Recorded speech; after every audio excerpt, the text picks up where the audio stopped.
Learn how to ask for help. If you're surrounded by people who you don't feel comfortable asking for help, then you need to be surrounded by some different people. Because the thing about life is you can't really make it through it well alone. You need people at some point, no matter how clever you are, no matter how organized you are, no matter how considerate you are of practicalities and things that you need to execute in order to live well. Not that you should not be independent, not that you shouldn't take care of your business. You absolutely should, especially if you're a woman, because sometimes it can actually be dangerous to ask people for help if they're the wrong people. But you can't let that or anything else prevent you from asking or make you feel as though you can never ask anyone for help. Because when you get older, and I'm speaking as someone who is currently parenting an 84, almost 85-year-old mother who has dementia, when you can't ask for help, you create chaos sometimes. And I'm dealing with an adult who has been completely independent her entire life, who's never really felt like she could ask anybody for help because,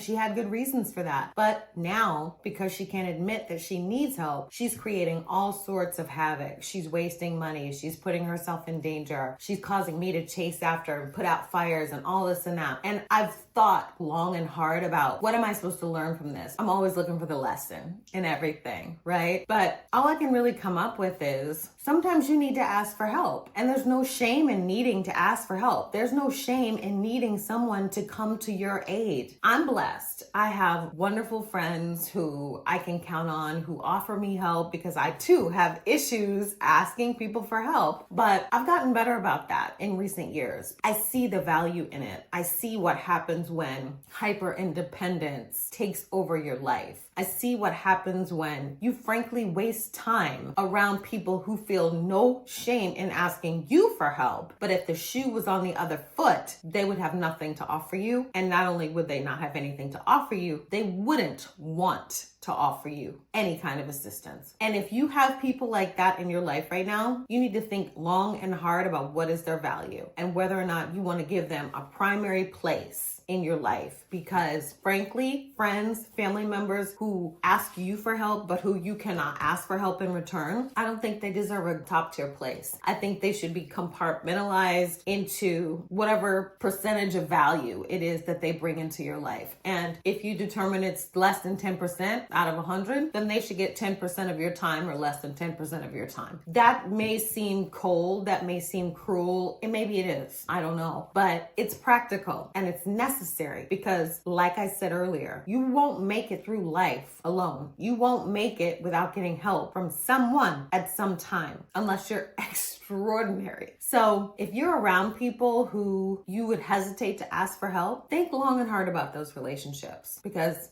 are they as important as you think they are? Or are they as important as they have been made to seem? Yeah.